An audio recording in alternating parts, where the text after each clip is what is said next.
નમસ્કાર મિત્રો, state news ગુજરાતમાં આપનું સ્વાગત છે. ખરા અર્થમાં જે યોગની વ્યાખ્યામાં યોગી પુરુષો કહેવાય એમાંના અમારા યોગી પુરુષ તરીકે હું જયેશભાઈને બિરદાવીશ કે બીજાના દુઃખે દુઃખી થાય છે એ લોકોને ક્યાં આવડતા પડે, શું મુશ્કેલી પડે, એના માટે આપણે છેલ્લે કેટલામી બ્રાન્ચ થઈ? દિલીપભાઈ રાજકોટમાં 9મી બ્રાન્ચ કરી કે ગમે તે ઇન્સ્ટ્રુમેન્ટ જોતો હોય લોકોને બેડ ઉપર. હમણાં એક મહિને જાહેરાત વાંચી કે ગર્ભવતી પ્રસૂતા બહેનોને શેક કરવા માટે ગરમ ગોદડી, ઇલેક્ટ્રોનિક ગોદડી પણ અવેલેબલ છે. જરૂરિયાત હોય ત્યાંથી લઈ શકશો. એની હું રેગ્યુલર ફોલો કરતો હોઉં દરેક બાબતો. એક નાનું ઉદાહરણ આપ્યું, પણ નાની નાની બાબતો એક બેડરૂમમાં રહેતા પરિવારને જ્યારે પ્રોબ્લેમ થાય, કોઈ એક્સિડન્ટ થાય, એક દાખલા આપણી મારી વાત પૂરી કરી. એક રૂમમાં રહેતો હોય પરિવાર, એને સંડાસ બાથરૂમ હોય તો બાથરૂમ સંડાસ એકદમ જૂની પદ્ધતિનું હોય અને જ્યારે ગોળામાં કે સાંધામાં વળીને ઓપરેશન આવે, અમારી હોસ્પિટલમાં મોકલે ઓપરેશન કરી દે, પણ એમને પછી 1.5-2 મહિના સુધી બેસવાની તકલીફ પડે તો એને ટોયલેટ થી લઈને એને સુવા સુધીની જેટલી અગવડતા પડતી હોય, ટોયલેટરી કીટ હોય કે સુવા માટેનો બેડ હોય કે બેસીને જમવા માટેનો ટેબલ હોય, એ 12 વસ્તુ જયેશભાઈ બોલબાલા તરફથી ફ્રી ઓફ કોસ્ટ એને 2 મહિના પૂરી પાડે. એનો હું મેડિકલ ફિલ્ડના સ્ટુડન્ટ તરીકે અને ડોક્ટર તરીકે સાક્ષી છું. એના કારણે એટલું બધું ઘણી વખત ઓપરેશન કરી નાખવું એક જ કામ. આપણે ઓપરેશન થઈ ગયું તો ઓપરેશન થઈ ગયા પછી 120 દિવસ સુધી એ પેશન્ટને એ પ્રેક્ટિકલી અગવડતાને કેમ સગવડતામાં ફેરવી નાની નાની બાબતો સુધીનું ચિંતા કરતા હોય તો એ બોલબાલા ટ્રસ્ટ છે, જયેશભાઈ છે.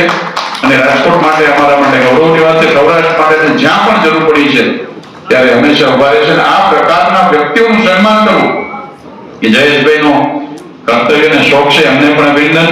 પૂજ્ય બાપુના ચરણોમાં વંદન. અને આપણે બાપુને બીજું કંઈ ના કહી શકીએ, પરંતુ બાપુને એટલી જ વિનંતી કરીએ, પ્રાર્થના કરીએ કે તમારી કૃપા દ્રષ્ટિ સમાજ ઉપર વરસતી રહે.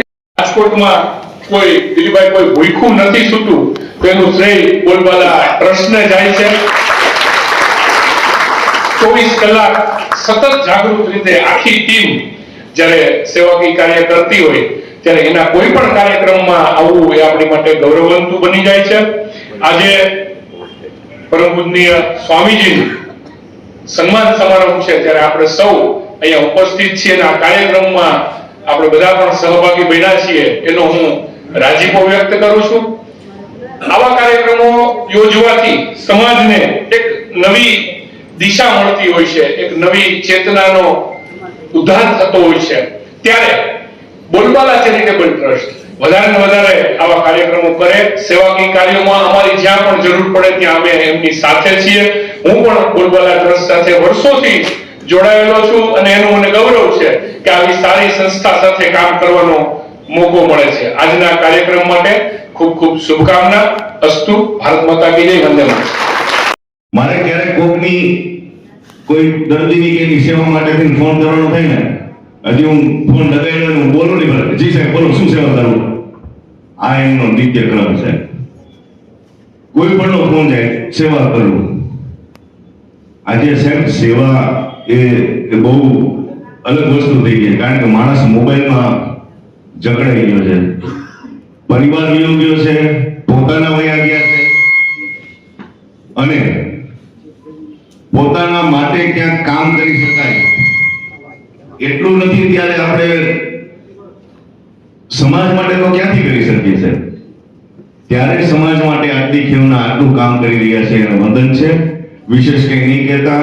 જ્યારે આવા યોગી પુરુષ, સંત પુરુષનું વંદના ભાવવંદના થતી હોય ત્યારે આપણને એના દર્શન મળે, એમના કાર્યની સિદ્ધિને જાણવા મળે, એ આપણા માટે એક માણસ તરીકે અથવા તો એમના સાધકની જે વંદના છે એના 2 શબ્દો પણ આપણને એમના દર્શન થાય તો એ આપણો જીવ એ સુધર્યો. આપણા જીવને કંઈક ક્યાંક સારું જ્ઞાન મળ્યું, ક્યાંક સારી વાત મળી, ક્યાંક સારો સમય મળ્યો એવું અનુભવી શકાય. આ સાથે મારી વાતને વિરામ આપું છું. મળતો હોય તો અમે કોઈ મળતો હોય તો માવો કપડો કેમ સાક્ષી નો બનીએ ત્યારે ફરી વાર ત્યારે ધારાસભ્ય બેસી ગઈ છે બધા અને બધા હાજર છે, બધા લોકો હાજર છે. એક સાહેબ નિમંત્રણ વચ્ચે આપી દઉં. 2 તારીખે મારું 1 વર્ષ ઘટે છે, બીજી ઓગસ્ટે. કારણ કે વખત ઘટે એનો વાંધો નહીં, પણ કામ વધે એવી ઈચ્છા છે. એ ગરમ શેકનું ગાદલું છે એ સુરતમાં કોઈ વ્યક્તિ રોજનું 500 ભાડે ત્યાં આપતું હતું. રાજકોટ સૌરાષ્ટ્ર ગુજરાતમાં તો આવું હતું જ નહીં ક્યાંય. તો અમે માત્ર 25 રૂપિયા ટોકનથી આ ગાદલું મળશે. 500 ભાડે એક જ દિવસે સ્ટાર્ટ કરીએ છીએ અને હોમ ડિલિવરી માટે કેવી ગાડી લીધી છે. 2 તારીખે તેનું પણ એક ઓપનિંગ છે. એક હોસ્પિટલ સ્ટાર્ટ કરી છે આયુર્વેદિક વિભાગની કાળાકોટ બિલ્ડિંગ ઉપર. એની હારવાર વોઇસ જે ખાસ કરીને એન્કર ઉદ્ઘોષકો રાજકોટમાં 101 જેટલા આજે છે એનો સન્માન કાર્યક્રમ ગોઠવ્યો છે.